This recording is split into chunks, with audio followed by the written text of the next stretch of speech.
Este episodio es presentado por InFinance, el marketplace de créditos hipotecarios que con una sola aplicación rápido te ofrece múltiples bancos y financieras y te asesora para elegir la mejor opción de acuerdo a tu perfil o el de tu cliente. Lo mejor es que todo el trámite y seguimiento personalizado es gratuito. Así como lo oyes, gracias a sus convenios a ti no te cuestan nada. Así que si eres inmobiliaria, desarrollador o simplemente necesitas un crédito para comprar, construir o remodelar, entra a www.raulfierroz.com/infinance y recibe asesoría de expertos financieros gratis. Estoy escuchado mucho esta parte de la burbuja inmobiliaria. Yo lo primero que opino es que los que están quejándose de la burbuja inmobiliaria son los que no están vendiendo.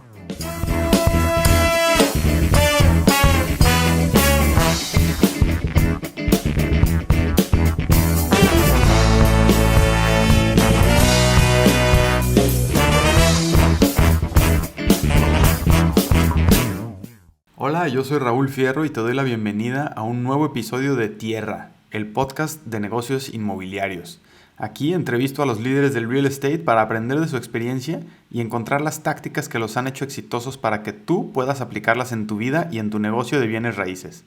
Hoy tengo como invitado a Joseph Roderick, fundador de la inmobiliaria Black Sheep, la consultora JRA y el club Academia Entre Brokers. Pero antes de ser consultor, comercializador y desarrollador inmobiliario, participó en la dirección de varias empresas reconocidas y aquí nos platica lo que aprendió en ese camino. También nos comparte algunos secretos para dar un servicio profesional y llevar tu negocio al siguiente nivel. Así que sin más, te dejo con esta entrevista muy casual y personal con Joseph Roderick. Joseph, muchísimas gracias por estar aquí. Platícanos, bueno, yo sé que eres arquitecto y que pues de alguna forma has estado siempre involucrado en el tema de desarrollos inmobiliarios, pero no siempre fuiste este líder visionario que ahorita ya es una referencia aquí en los mercados locales de México, sino que pues empezaste como a lo mejor empezamos muchos en una carrera digamos, dentro de una empresa, ¿no? De diferentes empresas y esa escalera corporativa que fuiste escalando y que en algún momento te diste cuenta que tu camino podía ser diferente. Platícanos un poquito de tus inicios, cómo fue que empezaste en este negocio inmobiliario y cuál fue ese camino que fuiste descubriendo ahorita viéndolo ya en reversa, cómo fue que llegaste hasta este punto. No, pues primero muchas gracias por darme la oportunidad de tener este podcast contigo, que se repita varias veces porque creo que podemos agregar mucho a la comunidad. Sí, creo que tenemos mucho de qué platicar. Mucho de qué platicar. Te agradezco lo de líder y visionario, creo que todavía no llegamos a ese punto, pero bueno, en el camino estamos, ¿no? Para hacer todavía mucho más. Pues mira, así como lo comentas, yo me graduó de arquitecto, ¿no? Del TEC de Monterrey, aproximadamente en el 2001, que salimos de la carrera.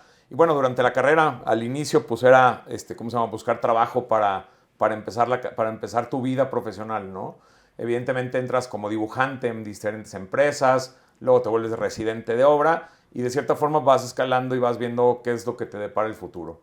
La realidad es que la arquitectura es una pasión, que la sigo teniendo como pasión y la utilizo, evidentemente, cada proyecto que logramos dar asesoría y especificar. Pero la realidad es que como arquitecto nunca, ejercí. Un par de obras pequeñitas, un par de dibujos ahí para los familiares. Pero la realidad es que había compañeros que eran mucho mejor como arquitectos, ¿no? Cuando tú decidiste estudiar arquitectura, ¿tenías pensado que en el futuro ibas a literal proyectar?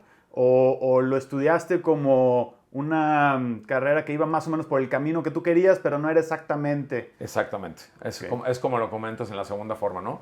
O sea, era algo con el que tenías que tener relación, ¿no? Porque al final de cuentas tienes alguna afinidad, cuando eres estudiante, a lo mejor de prepa o de secundaria, que en mi familia no hay ni constructores ni arquitectos. O sea, no había forma de anclarse a algún tema así, ¿no? La realidad es que pues, fue un tema de pasión, de algo que me gustaba, y que la realidad es que la arquitectura tiene una ramificación impresionante en muchos mundos, ¿no?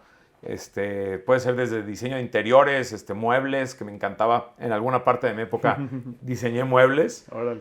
Pero al final de cuentas, pues la vida te va un poco dictando para dónde debes de ir, ¿no? No, te entiendo perfecto. A ver, yo soy ingeniero civil y creo que yo lo he dicho muchas veces, para estar en el desarrollo inmobiliario pues ahorita tienes financieros, tienes arquitectos, tienes ingenieros, Abogados. tienes abogados, pero no existe actualmente, o bueno, cuando menos que yo conozca, una carrera profesional en una universidad que te prepare para ser desarrollador inmobiliario, para ser comercializador inmobiliario. Entonces, pues tenemos que agarrar alguna de estas alternativas y forzarla a que llegue a este camino que tenemos. Es una carrera de experiencia, ¿no? La parte de desarrollador o la parte de comercializador inmobiliario, pues es un tema de experiencia que pues, te tiene que apasionar y que de alguna forma, por una o por otra razón llegas, ¿no? Sí. Llegas hasta, digo, tú lo dijiste, forzarlo queriendo, y ves que hasta ni forzando queriéndolo, claro. llegas, ¿no?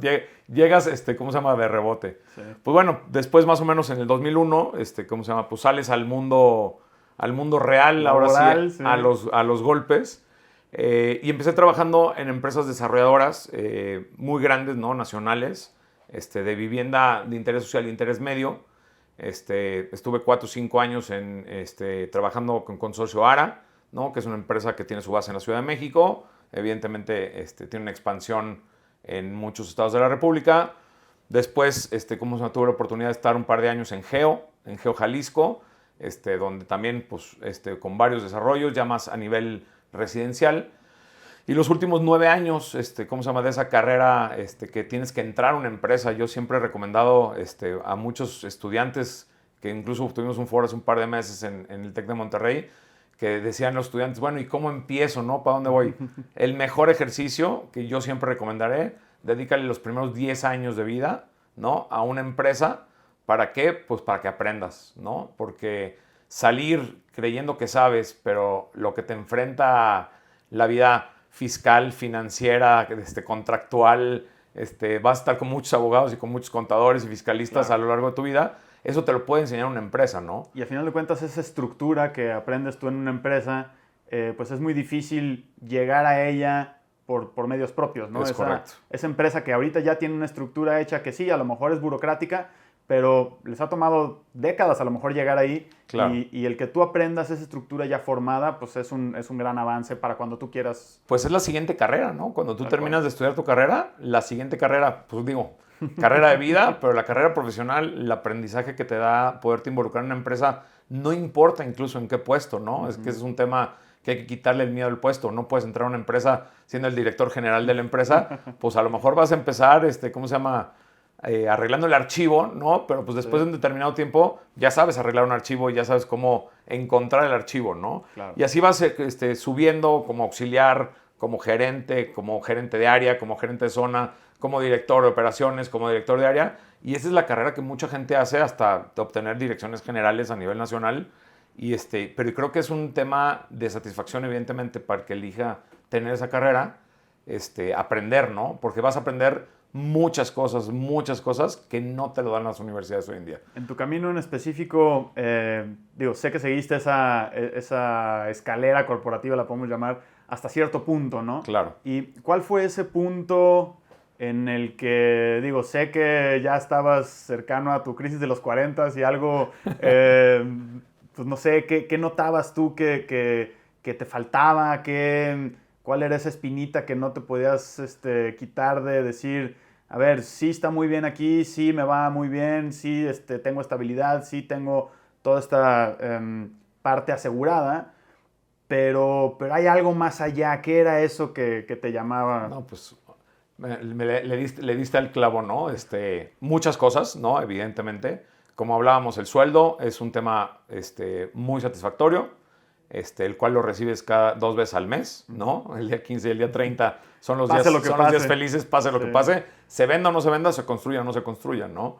Esta parte de la crisis de los 40 que yo siento que tempranamente me llegó, la espinita de crecimiento, ¿no? O sea, una es la espina de crecimiento, la otra es pues el tema económico, ¿no? Que el sueldo, como te platicaba, pues, es muy bueno. No hay nunca que dejar el tema del sueldo. Pero cuando ya tu expectativa de vida es otra, tu espinita de dejar algo, que yo siempre he creído que la forma de cómo permanecer en el futuro, cuando evidentemente pues o ya no estamos activos o ya no estamos en este planeta, pues es haber dejado algo, ¿no? O sea, haber dejado una historia, haber dejado un granito de arena, haberse involucrado con más personas, ¿no? En la parte del sueldo y del empleado, que otra vez no se demerita y es muy bueno, pues es como una coraza, ¿no? ¿Cómo se llama? Sí, Pues, no puedes crecer más de eso. pues vas a crecer, pero al dueño de la empresa no lo vas a quitar nunca y a sus asociados menos, ¿no? Sí. Y lo que decíamos ahorita, y a sus hijos menos. Okay. Y la verdad que Guadalajara tiene muchas empresas familiares, entonces Claro. mucha gente trabaja en empresas familiares que pues para sustituir al hijo del dueño o sustituir al dueño va a costar un poco más de trabajo, Claro. ¿no? Entonces es una limitante, ¿no? O sea, el sueldo creo que limita la creatividad, ¿no? De todo el mundo puede dar más, todo el mundo puede aportar más, pero el sueldo los limita, ¿no? Es para que hago más. Si me pagan lo mismo, mejor cumplo mis horas, apago mi computadora. Muchas veces hasta criticamos cuando llegamos a las obras que a la hora de la comida, pues está la mezcla hecha, ¿no? Y dice, oye, pues es que si al personal de construcción le costara, ¿no? Claro. Ese material que se está echando a perder, verías cómo nos echa a perder, ¿no? 100%. Entonces, pues a la hora del almuerzo, pues todo el mundo se va a comer, está el trompo a la mitad, ¿no? El trompo de concreto a la mitad, o ya se haya ido, ¿no? Yeah. Entonces esa parte es como una parte del sueldo, ¿no? Entonces a mí me limitaba mucho el sueldo. Okay. Recibía muy buenos sueldos, muy buenas prestaciones, evidentemente agradecidos con 4 o 5 empresas muy institucionales con las que trabajé, pero era limitante, ¿no? Era limitante porque no podías gastar más, ¿no? Tú sabías hasta dónde estaba tu capacidad de endeudamiento. El tema del crecimiento, ¿no? Que sería la más importante, porque creo que a final de cuentas, si estás seguro y vas a crecer, el tema del dinero viene pegado a ese crecimiento. Y pues bueno, pues en esta crisis yo tenía 38, 39 años cuando este gusanito, que no sé si llamarle crisis, que al final de cuentas las crisis te motivan claro, y son a brincar. También, sí. Decido emprender una empresa, ¿no? Okay. ¿En qué momento, perdón que te detenga ahí un momento, pero me interesa muchísimo saber, porque digo, a lo mejor muchos de los que nos escuchan ya están pasando en esta etapa en la que, como tú, llevan muchos años trabajando en una empresa y pues sí tienen esta idea de a lo mejor crear algo mayor o de, no sé, hacer algo diferente, ¿no? Claro. Pero es una decisión difícil de tomar, ¿no? Y es algo que a lo mejor ahorita se dice fácil, pues nomás me renuncié y creé y ahorita estamos de este lado, ¿no? Pero ¿qué fue ese parteaguas o hubo algún momento en específico que tú recuerdes que te haya hecho tomar esa decisión y decir, a ver, ya, ahora sí, nada más importa y me voy a apostar todas mis fichas por esto? Claro. ¿O fue una decisión más, digamos, como un gotero que fue llenando ese vaso y que cuando el vaso se llenó ya dimos ese brinco? No, entiendo perfecto la pregunta. Mira, yo creo que también son diferentes factores, ¿no? Lo primero es que cuando ya sientes una limitación en el puesto en el que estás trabajando, y ese es el momento de brincar. O sea, cuando ya sabes el proyecto, ya sabes de proveedores, ya sabes de contactos, ya te mueves con gente de gobierno, ya te mueves, ¿cómo se llama? Con proveedorías, ya conoces el mercado, ya sabes cómo es el sistema financiero, ¿no? En este caso que estamos hablando de desarrollos, o sea, ya sabes cuánto tienen que importar el valor de compra de un terreno, qué se puede construir, cómo empezar a hacer ese tipo de cosas, y en cualquier industria, o sea, no nomás hablando de los bienes raíces, ya llegaste a tu capacidad máxima de conocimiento. Podríamos resumirlo como cuando dejas de aprender. Exactamente. ¿No? Cuando ya dejas de aprender, no importa qué edad, ¿no? ¿Cómo se llama? Puede ser a los 30 años o puede ser a los 60. Cuando ya dejas de aprender, pues ya tienes que empezar a buscar, ¿cómo se llama? Pues una ambición controlada de saber qué más vas a hacer, ¿no? Claro. Ese es por un lado. La otra es, tienes que brincar tarde o temprano, ¿no? Yo siempre he hablado, ¿cómo se llama? Y ahorita que me ha tocado leer más, ¿no? Con el tema de la pandemia, nos hicimos un poco más lectores. El tema de romperte, ¿no? ¿Cómo se llama? Mucha gente no se la cree. Sí. Y lo primero es que si tú no crees como, que a lo mejor está medio trillado, ¿no? No, claro. Pero si no crees en ti mismo, ¿cómo se llama? Nunca vas a romper, ¿cómo se llama? Ese envoltorio, ¿no? Es un envoltorio de capacidad profesional, de capacidad económica, y brincar, como dices tú, no es fácil. La recomendación es no brinquen de la noche a la mañana, claro. ¿no? Esa es la mayor estupidez que pueden hacer, de decir, pues no sé, a lo mejor soy contador en una empresa, pero ya llegué a mi límite, me pagan bien, pero quiero el día de mañana volverme pastelero o sembrar berries, ¿no? Sí. Entonces voy a ir a conseguir un terreno para sembrar berries. Sí. No, va a haber una catástrofe en ese brinco. Claro. La recomendación, ¿no? Y creo que de cierta forma lo hice yo, siempre yo he buscado como la actividad paralela, ¿no? De hecho, lo leí en un par de libros de casos de éxito hoy en día, donde no dejes tu chamba, porque tu chamba es tu sustento económico y más cuando tienes familia. Claro. Empieza a buscar negocios alternativos. Side business, sí. Que no sean complicados, ¿no? Porque ya cuando te conlleva una operación, pues no vas a dejar de operar en una empresa por estar operando paralelamente. Pero bueno, pues hay tiempos donde te levantas más temprano y haces algo. Y hay tiempos donde la comida, si te dan 1 hora, 2 horas, pues es tiempo para ti. Y si sales a las 7 de la noche, pues de las 7 a las 12 de la noche hay un chorro de cosas que hacer, ¿no? Claro. Entonces, es buscar como esas oportunidades de negocio, que creo que los bienes raíces es una oportunidad de negocio para poder brincar muy rápidamente. Platicábamos de la barrera de entrada. Pero no brinques sin tener no digo que es un plan B, ¿no? Porque debería ser el plan A, claro. ¿no? El plan B es donde estás. Sí. Empieza a trabajarlo, ¿no? Empieza a juntarte, que esa es una parte, ¿cómo se llama? También increíble de la vida profesional. Empieza a juntarte con la gente que conoces, ¿no? O sea, porque, pues a lo mejor el abogado de la empresa, que es una empresa corporativa y tiene su chamba el abogado, pues tiene amigos, ¿no? Y si esos amigos te los presentan, pues tienen despachos de abogados.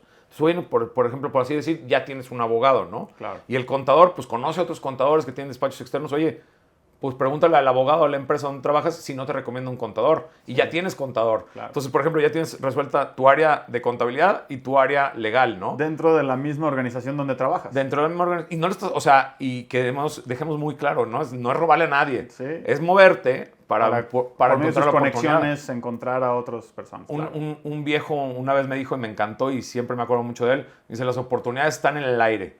Dice, y son de las quien las tomen, ¿no? Entonces, pues si tú no estás en ese aire y no estás viendo las oportunidades y no tomas las que te conviene, pues van a pasar y lo triste es que alguien más las va a agarrar, claro. ¿no? Oye, ahorita mencionabas el tema de la barrera de entrada y es algo que me interesa mucho platicar porque, bueno, pues como sabes, una de mis columnas más populares fue El fin de las inmobiliarias y hablo precisamente de eso.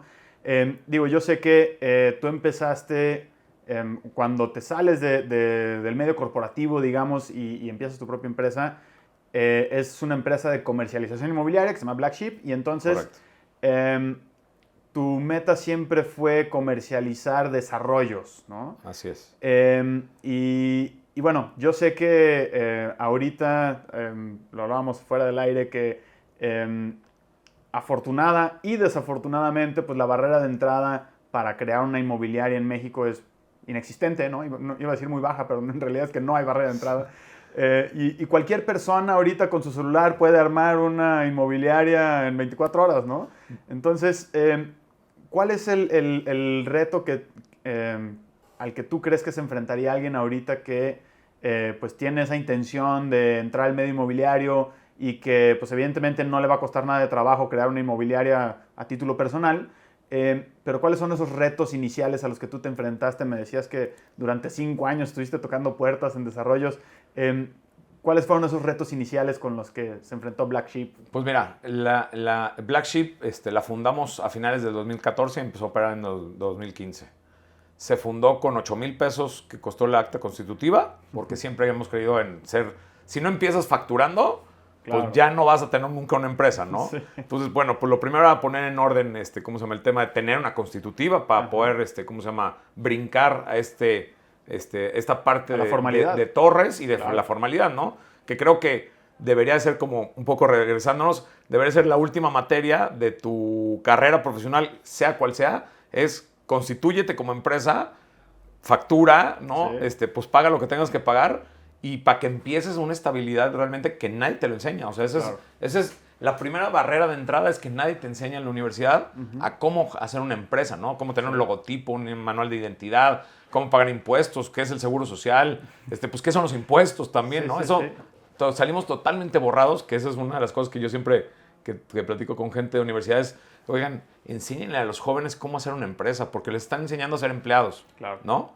Entonces, barreras de entrada, tristemente, no hay. Están formando cada vez más las asociaciones inmobiliarias, empujando a que exista una certificación. Pero evidentemente hoy en día la barrera de entrada constituye una empresa que cuesta a lo mejor ahorita ya 10,000 pesos. Sí. Compra una computadora y un teléfono celular. Esa es tu entrada al mundo inmobiliario. Eso si lo quisieras hacer formalmente. Sin embargo, hay muchas inmobiliarias en la informalidad que ni eso tienen, ¿no? Pero Pero suponiendo digo, hablando de tu experiencia, ok, el primer punto fue formalizar este esfuerzo que tú tenías ya en mente. ¿Cómo fue que integraste este equipo? ¿Cómo fue que te dieron tu primer desarrollo a vender? ¿Cuáles fueron esos retos principales? Porque digo, empezar de cero es difícil, ¿no? Entonces, claro. ¿Por dónde empiezas, no? Esa es la cuestión. Digo, nosotros empezamos con mucha suerte, ¿no? Tenía un grupo de conocidos que tenían varios desarrollos verticales, que ese es uno de los temas que la ciudad de Guadalajara se empezó a verticalizar más o menos hace 8 o 9 años, fuertemente. No, sí. Había un par de edificios, pero no era la tendencia, debido a que la tierra pues prácticamente era escasa o cara, ¿no? Y que la gente pues ya quería vivir concentrado en lugares donde o trabajaba o tenían a sus hijos, ¿no?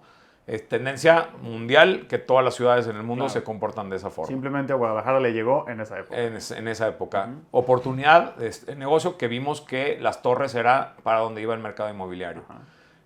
Nos movimos con un par de conocidos, nos dieron la oportunidad de empezar a comercializar las primeras 2 torres. Te decía que más o menos entre el 2015 y el 2020 aproximadamente, pues fue a tocar puertas, ¿no? Fue a tocar puertas. Mucho ayuda en las relaciones, mucho ayuda a estar en cámaras, ¿no? Mucho ayuda, pues los desarrolladores con los que trabajas también, ¿cómo se llama? Siempre son cartas de recomendación.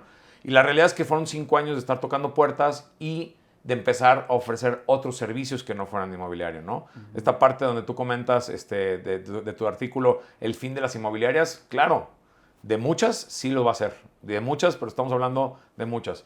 ¿Qué tenía que tener hoy en día una inmobiliaria? No, no es la comercialización. La comercialización, hay más de 10,000 personas en Guadalajara que hoy en día se dedican a comercializar. Tienes que tener conocimiento del mercado, conocimiento de la competencia, de materiales, ¿no? Del desarrollador con el que le vas a comercializar, de expedientes técnicos y legales, de armar sistemas, ¿no? Porque al final de cuentas hoy en día todo está en nube y todo está a la mano. Claro. Es una visión mucho más global que el comercializador a título individual, ¿no? Lo que pasa es que muchas personas se van por cuánto van a ganar. Claro. Y está muy padre y está muy bien, es el motivador económico. Pero ¿dónde queda la parte del crecimiento profesional, no? En estos primeros días donde, ok, agarraste tus primeros edificios de venta y pues ahora sí, ahí está Joseph queriendo vender 2 edificios. ¿Cómo armas este equipo? ¿En qué te fijas para reclutar estas personas que hoy forman parte de tu equipo? Pues mira, en un principio, aunque pusimos Black Sheep como empresa para tratar de diferenciarnos de las ovejas blancas, ¿no? Tratamos de generar esta parte de las ovejas negras. Pues sí empezamos hasta cierto punto con listas de venta, con Exceles, con brochures, con herramientas muy tradicionales. Cuando vimos que estas inmobiliarias, o al menos el pensamiento es que una inmobiliaria tradicional que maneja una lista de ventas en Excel y un brochure y un grupo de vendedores, son las inmobiliarias que tienden a desaparecer. 0 tecnológicas, 0 plataformadas, 0 visionarias y 0 con la capacidad, como dices tú, pues hay inmobiliarias que tienen torres que no facturan, ¿no? Sí. Entonces, ¿cómo agarras un contrato donde hoy en día te piden un acta constitutiva y dices, oye, pues no tengo acta constitutiva, ¿no? Desde ahí empieza la formalidad de la informalidad de decir, y pues, ¿cómo vas a comercializar un proyecto que vale 200, 300 millones de pesos si ni siquiera, ¿cómo se llama? Puedes facturar, ¿no? Sí. Y pues lo malo de este país y un poco no, pues es que tengo a alguien que me facture, ¿no? Entonces, ¿en qué posición dejas a la empresa? Donde hoy en día las empresas vigilan quiénes son los proveedores que les facturen. 100%. Entonces, empezamos de cierta forma con una visión, pero con una operación tradicional. Okay. La realidad, a través de relaciones, empiezas a juntar un grupo de ventas, les dan una capacitación, ¿no? Y te pones a vender. ¿Tú ya tenías experiencia en las ventas o te asociaste con alguien o contrataste a alguien que tuviera esa experiencia? ¿Cómo fue ese inicio? Pues un poco, ¿cómo se llama?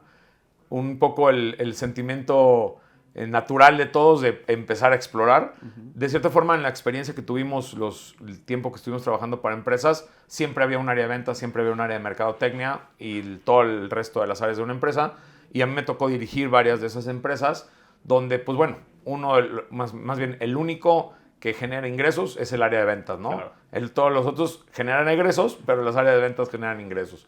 Entonces me tocó dirigir hasta cierto punto, no directamente equipos de venta, pero sí estar muy pegado al tema del ritmo, al tema del plazo, al tema de la promoción.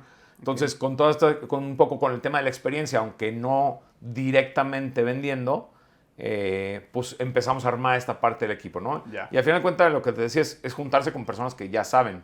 Y es tomar esos ejemplos de vida de gente que lleva en el medio 50 años, pero que les puedes dar como la oportunidad de formar parte del equipo. Yo eso es un poco que siempre he tratado de fomentar. Todos somos un equipo, no hay, o sea, aunque hay una estructura, no, estamos todos en el mismo barco. Si se vende, se reparte la comisión y todos ganamos. Si no se vende, pues no hay lana para todos y el barco se empieza a hundir, ¿no? Claro. Entonces, esta parte de ir jalando gente con experiencia, con ganas, con conocimiento, sí no hay barrera de entrada, ¿no? Hay doctores, hay carpinteros, hay muchas señoras amas de casa que siguen teniendo la espinita de trabajar y encuentran una oportunidad en la parte inmobiliaria, pero lo que creo que sí debes de ser es muy profesional, ¿no? O sea, creo que nunca dejas de aprender, ¿no? Cuando dejas de aprender te tienes que cambiar de trabajo, Sí.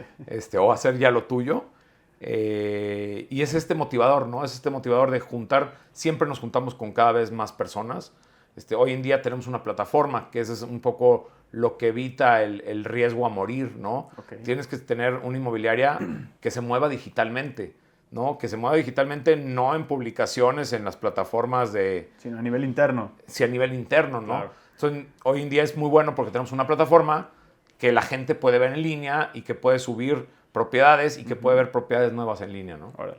Oye, y bueno, ahorita que mencionabas que te tomó estos 5 años como dar ese brinco, digamos, donde pasaste de a lo mejor estos clientes con los que iniciaste, pero ¿por qué esa división de los 5 años? ¿Cuál fue ese brinco que diste que ahorita yo sé que manejan más de 20 proyectos en paralelo, pero ¿cómo llegaste a dar ese brinco? ¿Cuáles fueron las condiciones que se tuvieron que cumplir para llegar a ese punto? Pues más bien, otra vez es un tema un poco de destino, ¿no? De hacer bien las cosas en la parte, como comentamos, o sea, formal, estructural, dando resultados también es importante en la parte de ventas. Si no hay ventas, pues por más estructura que tengas, no vas a tener un buen resultado. Esos 5 años los tenemos muy marcados porque durante 5 años buscamos a clientes. Okay. Después de esos 5 años no es que nosotros lo hayamos decidido. Los últimos 3 años han sido de clientes que nos buscan a nosotros, ¿no? Okay. O sea, los primeros 5 años, evidentemente la vida de un proyecto tiene 2 a 3 años aproximadamente. Primero los clientes con los que repetimos, ¿no? O sea, después de los 2, 3 primeros años que empezamos la comercialización, los mismos clientes que ya teníamos de estos desarrolladores hicieron nuevos proyectos y ya no buscaron otra comercializadora, ¿no? Ya nos tomaron a nosotros como el ejemplo. La parte de asesoría, que creo que es una parte muy importante para no desaparecer, es hoy en día damos capacitación y asesoría de producto para los desarrolladores. O sea, hoy en día tenemos un área, que es en esta otra empresa que te platicaba, donde estructuramos el proyecto para que realmente se pueda comercializar, ¿no? Que esta es la empresa de consultoría de Roderick. Es correcto. Ese lleva mi firma, yo personalmente doy la consultoría, que también comercializa, ¿no? A paralelo a Black Sheep, pero son proyectos de cierta forma institucionales, de un alto rango, no de precio, un alto rango de desarrollo, ya estás hablando de desarrollos arriba de 200 unidades de departamentos, que requiere otro tratamiento de cierta forma por el cliente, por el desarrollador. Necesitas tener mucho más analíticas, necesitas saber qué está pasando, cómo se está moviendo. Entonces, esa parte la llevamos mucho más a profundidad por medio de una consultoría implementada a la comercialización. Me gusta mucho que menciones el tema de analíticas porque yo también soy mucho de tomar decisiones con datos y creo que pues ahorita que ya tenemos esa capacidad de conocer los datos para poder tomar decisiones, es un poquito contrapunteada con los años 70s, 80s, donde un líder visionario era el que se le ocurría cierta cosa y le apostaba muchísimo por tomar cierta decisión, y pues cuando estaba en lo correcto era una gran victoria, pero pues muchas veces también era una visión equivocada, y eso pues llegó a sacrificar muchas empresas, ¿no? Y no te vayas muy lejos, al día de hoy hay muchas desarrolladoras que siguen tomando decisiones por impulso. Es que, oye, ¿cuánto subimos el precio? Pues súbelo ya.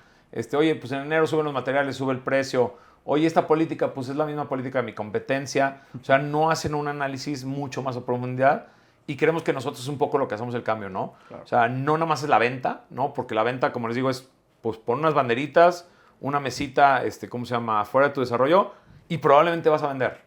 No de la mejor forma. Claro. No sabes si estás perdiendo el rumbo de la venta o realmente le estás atinando. Y es esta parte, ¿no? No, pues es que a mí me late por ahí. Sí. Ya ahorita ya no es de latidas, ¿no? Ya ahorita es, este producto es el que se vende, claro. Estos son los datos, este es el historial, ¿no? Me preguntabas de los estudios de mercado, que los estudios de mercado son muy buenos, pero los estudios de mercado te dan el impulso de ese momento y cómo está el mercado. Sí, yo digo muchas veces que el estudio de mercado lo que hace es darte la información sobre la oferta, pero no sobre la demanda. Es correcto. ¿No? Entonces, te está diciendo qué está haciendo tu competencia, pero pues a lo mejor es lo que tú no deberías de hacer, ¿no? Porque dependiendo de los datos, si se está vendiendo o no, pues si haces lo que está haciendo la competencia, pero la competencia no está vendiendo, pues tú tampoco vas a vender. Es correcto. ¿No? Sí. Entonces, me son los datos mal interpretados, ¿no? Claro. Y bueno, en cuanto a las tendencias, digo, yo sé que pues tú ya tienes muchísima data detrás y que pues en toda esta experiencia que has absorbido de alguna forma, pues la utilizas para el futuro de los proyectos en los que te involucras. ¿Cuáles han sido estas tendencias que tú has identificado? Digo, no solo a nivel local, porque sé que están en varias ciudades, ahorita mencionabas algunos destinos turísticos, pero hay algunas tendencias que se repiten, ¿no? Que, no sé, por ejemplo, el uso de auto eléctrico o pues que se van reduciendo los metros cuadrados de las unidades o que se fraccionan la propiedad, ¿no? ¿Cuáles son esas tendencias que tú tienes identificadas y que crees que en los próximos años se puedan volver normalidad y que puedan agarrar más fuerza y convertirse pues en la nueva normalidad? Mira, tendencias depende mucho de qué producto es el que estés diseñando. No son ni las mismas zonas, ciertas zonas de Guadalajara, hablando específicamente de Guadalajara, tenemos el 95% de nuestro inventario aquí en Guadalajara. Depende mucho de las zonas primero, ¿no? O sea, hay zonas que te absorben productos más chicos, hay zonas que te pueden absorber productos más grandes. A mí el ejemplo que siempre he dado es que a mí me encanta el diseño del producto de 2 recámaras, 2 baños, 2 cajones de estacionamiento. Es una tendencia que ya trae muchos años hacia atrás, que es el producto que de cierta forma mejor se vende. Claro. Hay muchos desarrolladores que están haciendo producto muy chico, que son viviendas unifamiliares, que está bien, pero esas son tendencias más de rentas a corto plazo, ¿no? O sea, una unidad de 45, 50 metros, yo creo que sí puede vivir perfectamente una pareja, una persona, que hoy en día esas son tendencias, ¿no? Antes eran familias de 8, 10, 12 personas, claro. Se empezó a reducir a 6, se empezó a reducir a 4.5, hoy en día no creo que la tendencia sea más alta de 3.9, 4 personas por habitación, sí. Y mucha gente sola y mucha gente también nómada, ¿no? Hay gente que se está moviendo, hay gente que está moviendo por países.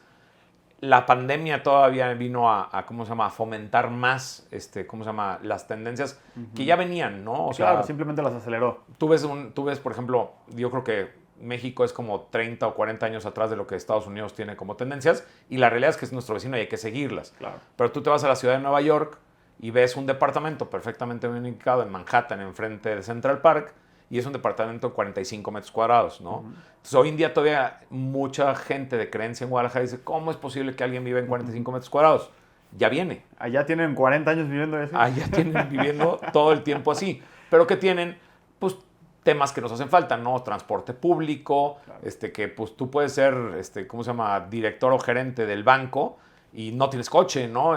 Tengo un amigo que vivía en Nueva York, me decía, hace 10 años no tengo coche, no lo necesito, me bajo, subo al metro, me deja enfrente de mi oficina, claro. No pago tenencia, no pago seguro, no pago gasolina, no pago estacionamiento. Ahí cuesta una fortuna, claro. Entonces, ¿qué viene de tendencia? Yo creo que sí menos uso del vehículo. Okay. Hay todavía sistemas muy tradicionales que todavía hay varios ejemplos que como que tratan de brincar esas tendencias. Yo creo que Guadalajara es hasta cierto punto muy moderno, una de las mejores ciudades de México para vivir, pero sigue siendo hasta cierta forma tradicional o conservador, ¿no? Claro. O sea, el tema de las lavanderías, ¿no? Hoy en día a la gente le sigue gustando tener su lavadora, su secadora y saber qué está lavando ahí adentro. Aunque la use una vez a la semana, pero le gusta que ocupe ese espacio. Claro. Los comedores, por ejemplo, ese es un tema de tendencia de que es ya inútil un comedor donde en casa de nuestros papás había 12 personas, sí. Y que la realidad es que te das cuenta que lo usabas en Navidad y en el cumpleaños, sí. ¿no? Se usaba 2 veces al día un metraje de 30, 40 metros cuadrados. Claro. Cuando las unidades hoy en día tienen 40, 50 metros cuadrados, el comedor prácticamente desaparece, ¿no? Sí. La tendencia un poco todavía de horno, ¿cómo se llama? Yo creo que también a la larga va a desaparecer.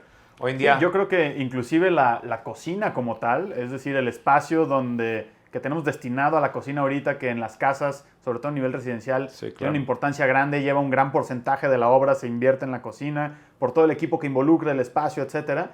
Y la verdad es que pues ahorita ya hay muchas familias que nunca cocinan, ¿no? O que cocinan pues a lo mejor quesadillas o cosas sencillas, pero que no necesitan esas cocinotas y que a lo mejor no se llegue a eliminar por completo, Correcto. pero sí se va a convertir en una amenidad opcional o se va a reducir a una parrilla o algo como lo que vemos en algunas habitaciones de hotel, ¿no? Donde pues sí, tienes una cocineta, ¿no? Claro. Pero vas a tener un refrigerador, una parrilla de 2 hornillas como máximo, si no es que una. Eléctrica, por cierto. Eléctrica, no va a haber horno, ¿no? Claro. Los hornos creo que es para un tema mucho más residencial, Sí. no para un tema de departamentos.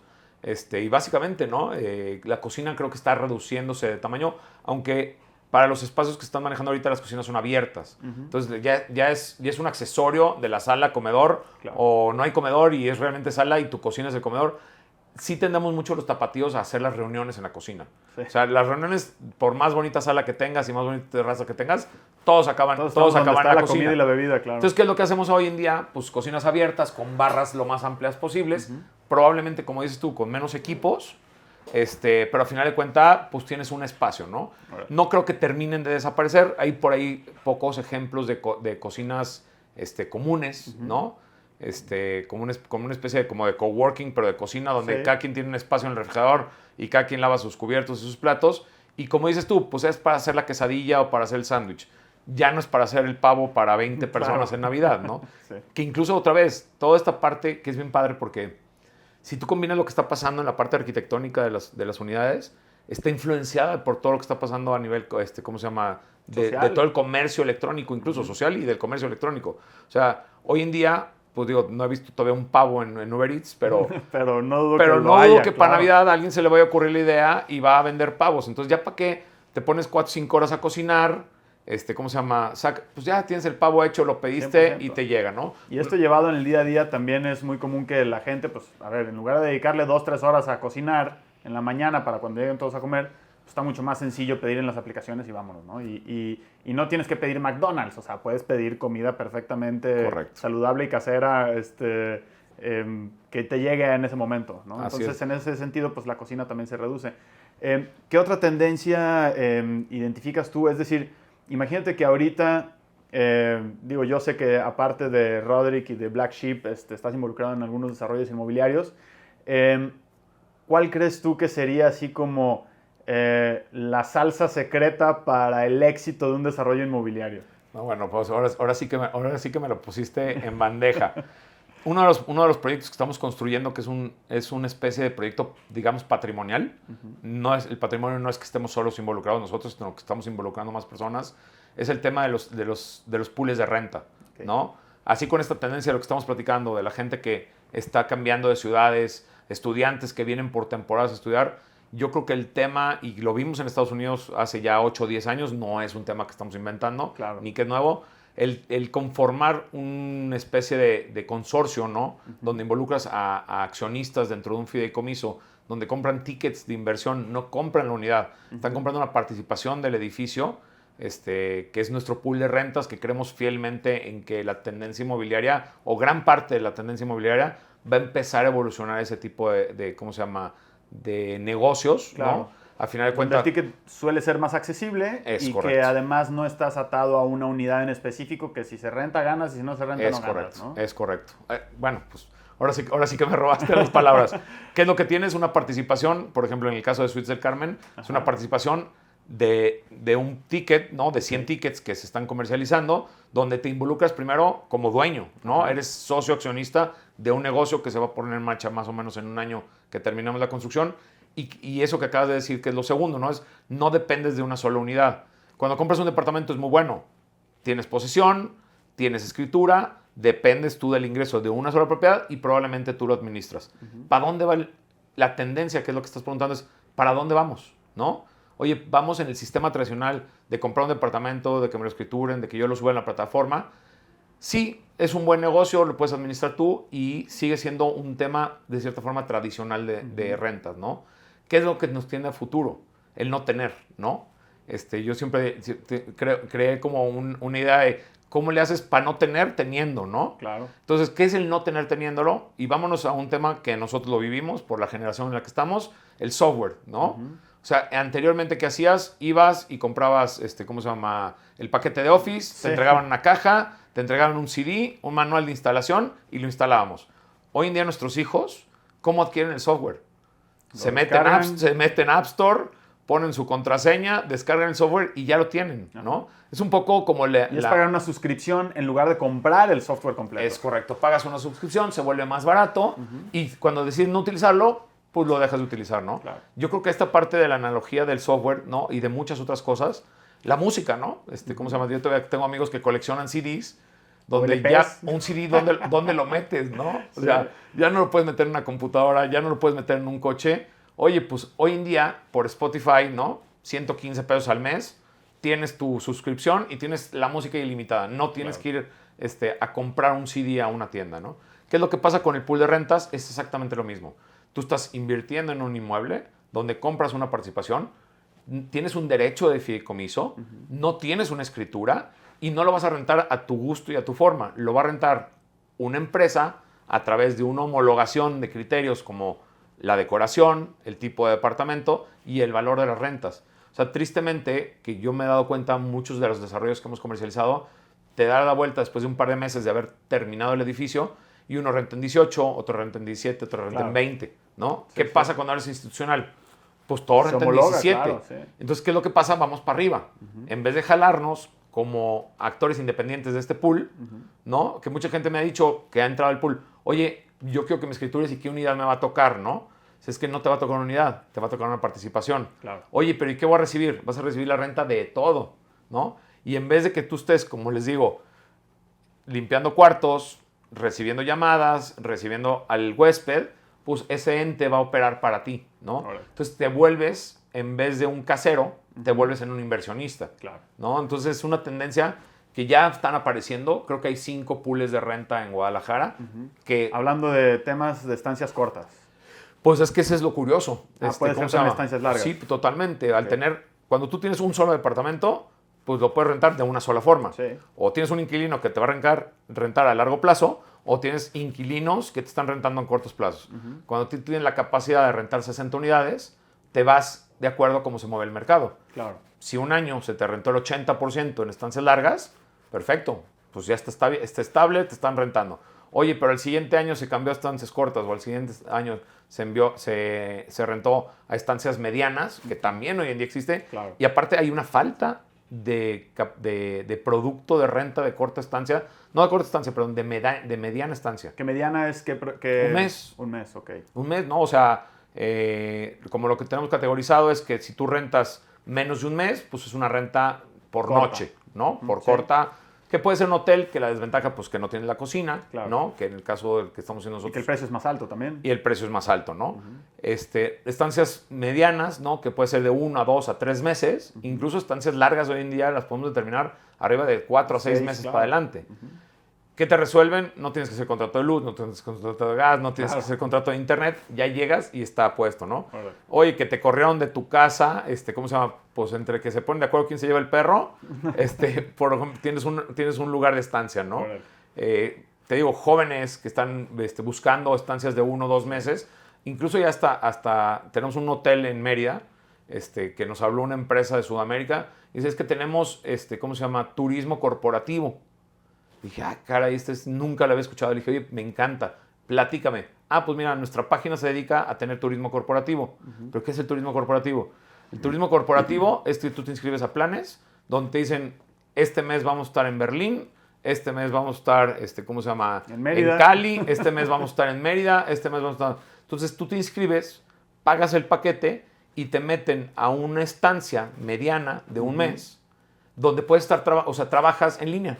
Okay. Entonces tú trabajas en línea, pero ¿qué pasa? Pues trabajas en línea y a lo mejor trabajas 6, 7, 8 horas como máximo y tu resto del tiempo te haces turismo. Lo vives en una nueva ciudad. Lo vives en una nueva ciudad. Entonces hay gente que se está inscribiendo, los que pueden hacerlo en línea, claro, porque ahorita startups, programadores, todo el tema que puedas arreglar por teléfono. Freelance, ¿sí? Freelance, se van a Berlín a lo mejor un mes, visitas Berlín el fin de semana, conoces Berlín. Vives como local. Al siguiente mes, si te quieres inscribir, pues te mandan a Mérida. Estás en Mérida, vives como local, estás en una estancia, ¿cómo se llama? Arreglada para poder vivir. Y entonces están empezando a existir nuevas formas de hacer negocio, pero no hay la capacidad para poder recibir este tipo de nuevas formas de hacer negocio. El pool de rentas, yo creo, te digo, lo vimos en Estados Unidos hace mucho tiempo. Es una tendencia que va hacia allá. No es fácil en el sentido que la gente no está acostumbrada al producto. Pero no está acostumbrada, y acá que tengo una plática de estas tendencias, me dice, es que esto es nuevo. No, no es nuevo. O sea, en centros comerciales existe de toda la vida. Claro. ¿no? El centro comercial es un pool de rentas, que los mejores centros comerciales son los que están constituidos en un fideicomiso o en un pool de rentas. No eres dueño de la papelería y tú de la heladería y del tú local de las ropas. J5, sí. Tú rentamos y si hay una ocupación del 15, del 20%, no te preocupes, no es el tuyo. Claro. ¿no? Se pagan costos y gastos de administración y al final de cuentas divides todo este rendimiento entre tus inversionistas.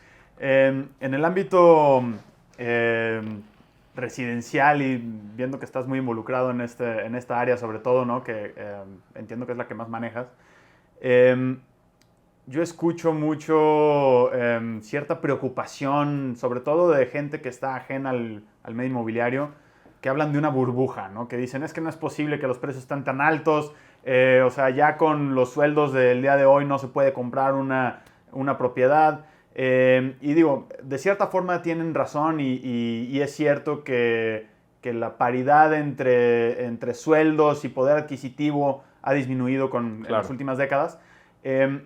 Pero, ¿cómo ves tú este tema de la burbuja, de que en algún momento este sobreprecio de los inmuebles que estamos viviendo va a explotar y entonces va a colapsar el mercado, como ya ha pasado en Estados Unidos hace unos 12 años más o menos? Pero, ¿crees que realmente estamos viviendo en una burbuja o que pues simplemente estamos satisfaciendo las necesidades del mercado y que pues no se trata de algo inflado artificialmente, sino que realmente es una oferta y demanda? ¿Cómo lo ves tú este tema? Mira, he escuchado mucho de esta parte de la burbuja inmobiliaria. Yo lo primero que opino es que los que están quejándose de la burbuja inmobiliaria son los que no están vendiendo, ¿no? No digo que no exista, ¿no? Porque es evidentemente algo que nadie puede determinar. Claro, el producto está más caro, ¿no? Hoy en día, y te estoy hablando a lo mejor de hace 6, 7 años, como comentas, las propiedades se vendían entre 20 y 25 mil pesos metro cuadrado, ¿no? Hoy en día se están comercializando entre 50 y 60 mil pesos metro cuadrado. Y lo que diríamos lo primero es, wow, o sea, 200%, 300% más caro y no se han incrementado los sueldos 200, 300%. La tierra está más cara y es más escasa, más en la ciudad de Guadalajara. Claro. El tema de permisología cada vez es más complejo y más caro, ¿no? Hay que pagar más derechos y más impuestos de todo el tema del negocio. Y el tema de los materiales, que es un tema global, de inflación global y de escasez y de global. Commodities, ¿no? que no podemos hacer nada. Es correcto. O sea, todo eso ha incrementado el precio, no nada más, como muchas veces dicen, la voracidad del desarrollador por ganar más. Realmente se sigue ganando lo mismo que se sigue ganando que hace 5 o 6 años. El asunto es que todo esto se ha encarecido. ¿Cómo estamos contrarrestando un poco el encarecimiento de las propiedades? Que sí es una realidad, lo vemos, lo sentimos y nosotros somos compradores también del mismo producto, ¿no? Porque claro, si tú no compras tus productos, pues es que no crees en esos productos. Sí. A través del financiamiento, ¿no?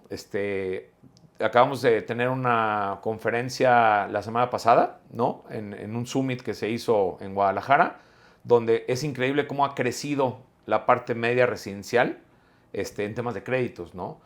Yo primero lo que diría es, mientras haya créditos en el banco, la sensación de tranquilidad la vamos a tener durante muchos años. Okay. En el momento en que empiece a encarecerse o acotarse o la facilidad dinero, claro, de adquirir un crédito hipotecario, yo creo que sería el primer, foco rojo, que tendría razón esta parte de la burbuja, ¿no? Claro. Pero hoy en día, si los bancos confían en la ciudad de Guadalajara, y las en tasas México, están más bajas que nunca.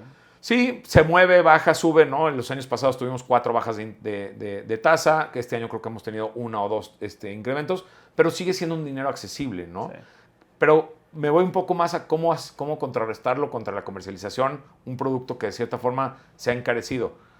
lo primero que les recomiendo, y otra vez, que todas son pláticas a diario, ¿no? El fin de semana me decía una amiga, me dice, oye, pero es que yo voy a juntar 3 millones de pesos para comprarte un departamento. Yo le digo, no hagas ese error, porque es el peor error que puedes hacer. No juntes 3 millones de pesos.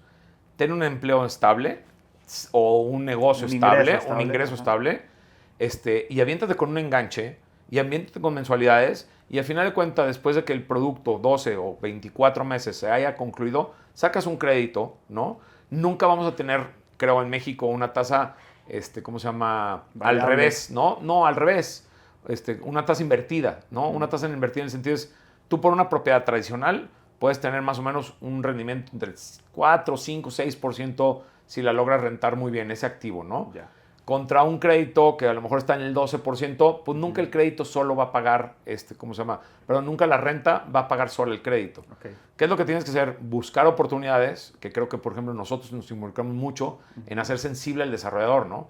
Para el desarrollador, pues qué más contento del mundo que te paguen de contado la unidad y no tener que andar andando con cobranzas y aparte ya resuelve su tema financiero, el desarrollador. Pero cuando el mercado no está ¿cómo se llama? Con ese potencial de que te puedan pagar una propiedad de 3, 4, 5 millones de pesos, lo que tienes que hacer es financiarla. Entonces, ¿qué es lo que hoy en día diseñamos para ciertos mercados, en ciertas ubicaciones en específicos? Es, oye, pues hoy en día puedes dar desde un 10% de enganche y puedes dar mensualidades de 17,000 pesos.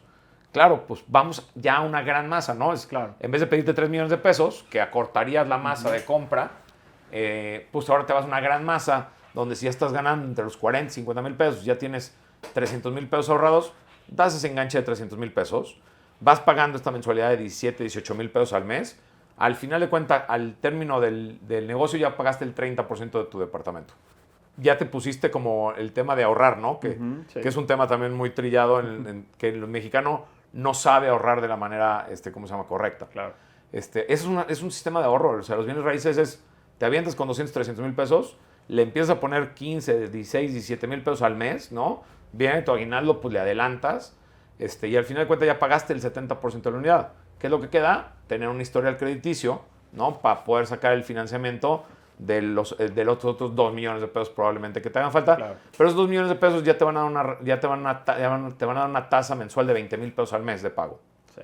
Si tú rentas esa unidad en 16, 17 mil pesos, ya prácticamente la unidad está pagando los otros 2 millones de pesos que no tenías para pagarlos, ¿no? O que no querías endeudarte. Sí. Eso es a lo que al final de cuentas yo siempre le he llamado activos.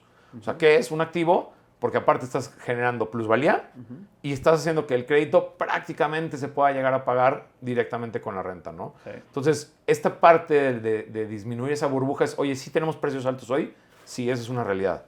¿Consecuencia de qué? No es de ganar más. ¿Consecuencia de qué es? De varios factores del mercado, ¿no? Oye, ¿cómo abatimos eso? Ponte flexible con tus clientes y hazles trajes a la medida. Muchos desarrolladores nos permiten hacer un traje a la medida.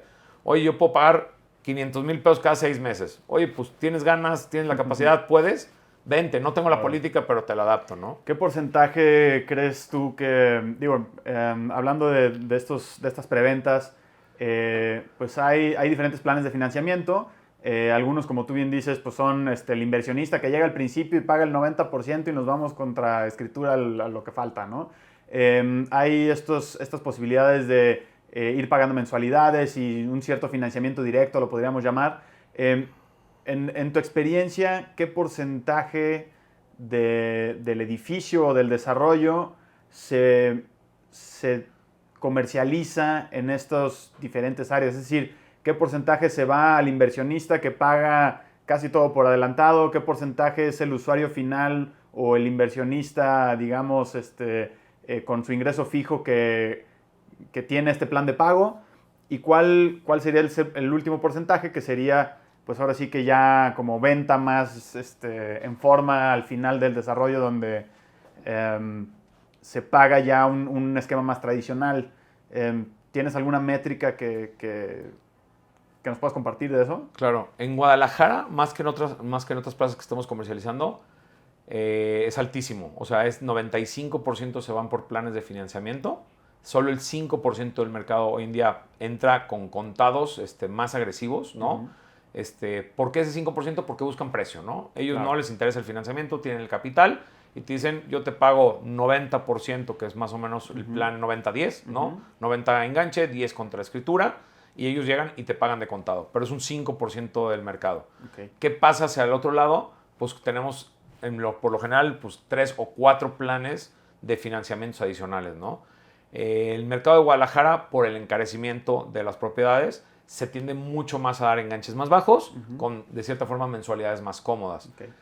Lo curioso es que al término de la construcción, los que dieron este enganche bajo y las mensualidades cómodas, todavía al final capitalizaron en 24 meses más lana, entonces meten mucho más lana para que su crédito les quede mucho más bajo, entonces les queda todavía, de cierta forma, mucho más cómodo, ¿no? Okay. Y yo te diría que estás hablando 5% hacia el lado del contado y hacia el lado de la parte financiada, ¿no? Que es un plan que le llamamos hipotecario, que no tienes que hipotecar forzosamente, pero así le llamamos al plan.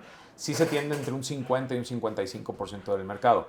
El restante, ¿no? De ese 40% entra en planes donde son planes más agresivos en la parte de la mensualidad, ¿cómo se llama? Donde a lo mejor son mensualidades de 40, de 50, de 60 mil pesos, pero otra vez, sabiendo con la capacidad que tienen de compra, lo hacen. Y tomaste un tema, ¿cómo se llama? Muy interesante, que es el tema de la crisis del 2008 en Estados Unidos. La crisis del 2008 en Estados Unidos se dio por dar demasiados créditos a gente que no tenía capacidad de compra, ¿no? Claro. ¿Qué tratamos de hacer nosotros? Es de asegurar al cliente para el desarrollador, que es parte otra vez de una inmobiliaria, es parte de una buena asesoría. Entonces nosotros tratamos de que el cliente siempre pague por lo menos el 30% de la unidad antes de llegar a la escritura. Okay. Su crédito se va a facilitar, el desarrollador va a estar tranquilo con un cliente que ya se haya apalancado en el 30%, y el mismo comprador no va a perder un 30%, ¿cómo se llama? Ya dado, claro, y perder la operación. Más o menos por ahí va el porcentaje, creo que un 30% es súper sano para todos. Entonces diseñamos planes para que siempre el desarrollador está apalancado con el cliente el 30%, el cliente esté comprando una unidad por lo menos del 30%. ¿Qué pasaría en una burbuja? Que eso sí es clarísima, la crisis de 2008, es empezar que toda la gente compre una unidad con 5,000 pesos al mes, claro, ¿no? ¿Qué pasa? Abres demasiado tu tasa, ¿no? No por no darles acceso, pero le darías acceso a un tema prohibitivo, ¿no? Comprar algo que no puedas pagar. Claro. Porque en 2 años, si crees que vas a ganar 5 millones de pesos para liquidar, o vas a ser sujeto a crédito por 5 millones de pesos, cuando tienes un sueldo a lo mejor de 10,000, no va a suceder. No salen los números, claro. Entonces ahí se va a generar una bomba, porque va automáticamente al día siguiente salir cuánto producto que no se vendió. Claro. Entonces ahí pues le das en la torre al desarrollador, le das en la torre al comprador y le das en la torre al medio. Porque de cierta forma, esos estudios de mercado que decíamos que absorben, pues todas esas unidades que están absorbiendo, pues si están absorbiendo con 5,000 pesos al mes, ahí sí a la tendencia a muy corto plazo va a explotar. Claro. Porque cuánto producto va a salir que no se pudo comprar. Y hay mucha gente que dice, prefiero perder 200,000 pesos o 100,000 pesos que endeudarme con 6 millones. Sí. Oye, del lado del desarrollador, digo, creo que la parte del comprador ya quedó muy clara, pero del lado del desarrollador, ¿cuál sería ese porcentaje como para que un desarrollo tenga éxito? Ellos necesitan asegurar cierto porcentaje de ventas, pues casi de contado, ¿no? Para poder materializar ese proyecto. ¿Cómo crees tú que desde el lado del desarrollador impacta esto? ¿Qué necesitan ellos? ¿Cuánto necesitan vender? ¿Cuál es la meta a la que tienen que llegar para que esto sea una realidad? Mira, más o menos, digo, depende mucho del desarrollo, depende mucho del desarrollador. Lo que decíamos hace 5 o 6 años, los negocios fluían muy rápido porque había mucho dinero en el mercado y había mucha certidumbre. Entonces el cliente, ¿no? Con enganches fuertes o con contados, capitalizaban muy bien al desarrollo. Y el endeudamiento del desarrollador con créditos puente era muy bajo. Hoy en día ya ese negocio ya cambió. Como te tienes que adaptar a un mercado donde te van enganches bajos, el desarrollador tiene que tener un capital bastante interesante, o patrimonio, o de inversionistas, o de créditos puente. Hoy en día un negocio que tiene un crédito puente atrás, por ejemplo, pues es un cheque que ya tienes de tranquilidad que el banco revisó todos los documentos y les va a prestar el dinero para poderlo desarrollar. Y que se va a terminar. Y se va a terminar porque claro, se va a terminar, ¿no? Sí, desarrollos de cierta forma, no quiero decir peligrosos porque hay muchos desarrollos exitosos que no tienen crédito puente, pero sí desarrollos que son complejos, es cuando ya te das cuenta que necesitan mucho capital de clientes, con enganches fuertes, con mensualidades fuertes, para poder construir. El negocio, no nos volvamos locos, el negocio de los desarrollos y de las torres es financiero. es financiero. Ellos compran el terreno, ¿no? Pagan los permisos y el resto del flujo lo requieren a través de bancos, de inversionistas o de socios inversionistas y a través de las ventas del mercado. Cuando tienes un mercado que podemos decir que luego te digo que es medio chistoso porque es un mercado contraído pero que sí compra. O sea, no hemos tenido bajas de ventas por cualquier situación externa. Claro. O sea, es un mercado contraído en el que le da miedo quedarse sin trabajo, pero sí tiene el capital y sí tiene el sueldo, ¿no? O sí tiene el negocio. Entonces, si tú a ese mercado le hablas donde dice, oye, vas a dar un 10% de enganche y luego vas a dar mensualidades de 20,000 pesos, el mercado va a reaccionar muy bien porque te va a decir, oye, pues eso sí lo puedo pagar y me puedo hacer un patrimonio y ese patrimonio pues puede ser un activo que lo puedo rentar o va a ser la casa de mis hijos que se van a casar o van a ser, ¿cómo se llama? Acuérdate también extranjeros o no extranjeros, foráneos, ¿no? Vienen a estudiar a las universidades de Guadalajara. O sea, Guadalajara es el punto medular del Bajío para que muchos estudiantes, ¿no? De Culiacán, ¿cómo se llama? De San Luis Potosí, de Aguascalientes, ¿cómo se llama? De Morelia, de Colima, pues muchos vienen a estudiar a Guadalajara.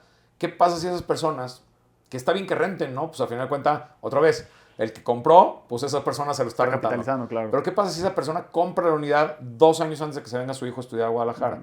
¿No? En 2 años que ya esté su hijo en la universidad, en cualquiera de las universidades de Guadalajara, ya va a tener un activo y una propiedad, ¿no? Claro. Y ya invirtió y su hijo está tranquilo en un lugar donde ni lo van a correr, ni le van a quitar el contrato de renta y es suya la propiedad, ¿no? Y a lo mejor ese hijo se dice, oye, pues yo me voy a quedar en Guadalajara a vivir. Oye, pues ya tengo dónde arrancar, ya me puso mi papá, ¿cómo se llama? O yo terminé de pagar el financiamiento y ya tengo un lugar para vivir. La parte también de la parte que platicabas de la burbuja es, no hay burbuja siempre y cuando haya más migración, o sea, es oferta y demanda. Hoy en día la oferta sigue estando por abajo de la demanda. O sea, hoy en día se sigue demandando y en el tema habitacional que hemos estado toda la vida desde hace 8 años, la vivienda siempre ha sido un déficit, ¿no? De capacidad de poder ofrecerle más al mercado para que se siga absorbiendo. Okay. O sea, por eso las tendencias de absorción de compra de propiedades no baja, ¿no? O sea, baja, pero se mantiene. O sea, sube, baja sobre un rango muy bueno. Y entonces, ahorita, según las métricas que tú tienes, la oferta es todavía menor a la demanda. Es decir, hay más gente queriendo comprar departamentos. Por mucho. A lo que hay departamentos disponibles. Por mucho. Wow. Por mucho. Y no lo digo yo. Sí, no, o sea, te creo. Ahora sí que los estudios de mercado te van a decir qué migración tiene Guadalajara, ¿no? Contra cuánto vivienda se está ofertando. Y otra vez, entre la migración y dónde entierras hoy en día tu dinero. O sea, yo lo que siempre les he dicho, eres doctor, eres abogado, eres contador, o sea, eres un prestador de servicios. Oye, ganas muy buena lana por un juicio. ¿Qué vas a hacer? ¿Comprar más escritorios? ¿Contratar más gente? ¿Comprar más computadoras? Está bien. Digamos que le estás invirtiendo a tu negocio y es muy bueno. 300,000 pesos le vas a meter para poder lograr eso. ¿Y qué vas a hacer con los otros 2 millones de pesos o 3 millones de pesos? ¿Los vas a guardar en el banco? Literal, a una tasa donde un bien raíz hoy en día te da más rendimiento que el banco, te va a hacer un futuro más seguro, lo vas a poder rentar. La verdad es que el albergarse en el tema de los bienes raíces, podemos hablar de casos en el mundo que probablemente no sean los mejores, pero siempre van a ser estables. O sea, el ladrillo y la tierra siempre se va a revaluar mientras el entorno sea correcto. Por eso es muy importante lo que te dicen todos los libros de bienes raíces de ventas. Tienes que buscar 3 cosas en un inmueble. Location, location, location, ¿no? Mientras busques esas 3, un bien raíz bien ubicado, que tenga muy buenas ubicaciones. La verdad que vivir en Guadalajara es una maravilla. O sea, Country, Providencia, Lafayette, La Americana, como dicen, la ciudad es la gran amenidad. La ciudad es la gran amenidad, ¿no? ¿Y qué quieres para vivir, no? O qué quieres para rentar, a qué producto quieres rentar, si vas a corto plazo, si vas a mediano plazo, que esa es otra vez, eso te cambia lo que platicamos hace rato, las tendencias. O sea, la tendencia de hoy en día a rentar con este negocio que dicen es que es el negocio de viudas, oye, pues qué mejor negocio encontrar las viudas, ¿no? Por supuesto. Pues con eso nos quedamos, Joseph, muchísimas gracias. Me gustaría, para terminar, saber, dado toda tu experiencia y todos los años vividos dentro de esta industria, ¿cuál ha sido el mejor consejo que alguien te ha dado, que a lo mejor pues ya has tenido oportunidad de aplicar y de verificar? Pero bueno, pues todos los días escuchamos consejos de todas las gentes, pero alguno en específico que tú recuerdes que digas, ese para mí ha sido infalible y y me ha cambiado la manera en la que participo en esta industria. Tengo muchos consejos, pero yo creo que el mejor que puedo yo darles, ¿cómo se llama? Que en algún momento me lo dé a mí, es que te la creas. O sea, yo creo que creyendo en ti, ¿cómo se llama? Sí se hace. O sea, a lo mejor trillado, ¿cómo se llama? Pero ponte las pilas. O sea, es un tema, al principio de la pandemia, dijo un cuate, no hay crisis que aguante 24 horas de trabajo. Si te pones a trabajar, te la crees, estudias, tienes conocimiento, te metes, te involucras en una empresa, tienes que absorber todo lo que una empresa te pueda dar. Entonces yo creo que lo principal, o a final de cuentas, resumiendo todo, es si te la crees, tienes enfoque, estás estructurado y realmente te dedicas, o sea, no hay forma, creo, que alguien te pueda detener, ¿no? Hemos aprendido muchísimo. Yo creo que mi mayor aprendizaje de veras fue el tema de la pandemia. Fue una crisis, fue una crisis que nos movió a todos y nos sacó de nuestro confort. O sea, ¿qué más hago? Tengo esta idea, la voy a volver a desempolvar. O sea, creo que todo el mundo tiene buenas ideas. Claro. Lo que pasa es que las tienes que desempolvar y ponerlas, llevarlas a cabo y no dejarlas ahí. Tienes que llevar a la acción, claro. Buenísimo, pues Joseph, muchísimas gracias. No, a ti, Raúl. El spoiler es que cuando nos volvamos a ver seguramente hay que hablar más del tema de marca personal porque es algo que también me interesa mucho platicar contigo. Con todo gusto. Entonces, pues, hasta la próxima. Gracias, Raúl. Gracias a ti. Me encanta escuchar historias como la de Joseph que nos inspiran a hacer las cosas bien, a tener paciencia y a confiar en el proceso. Si te gustó el episodio, compártelo con alguien usando el link raulfierrozeta.com/podcast. También síguenos en Spotify o suscríbete en YouTube o iTunes y califícanos con 5 estrellas para traer más invitados y llegar a más gente. No olvides etiquetar a @JosephRodrick y mencióname a mí también como @RaúlFierroZ en cualquier red que lo compartas y dime a quién te gustaría que entrevistara la próxima vez. Puedes encontrar links a todo lo que escuchaste hoy en www.raulfierrozeta.com/podcast. Eso es todo por hoy. Yo soy Raúl Fierro y hasta la próxima.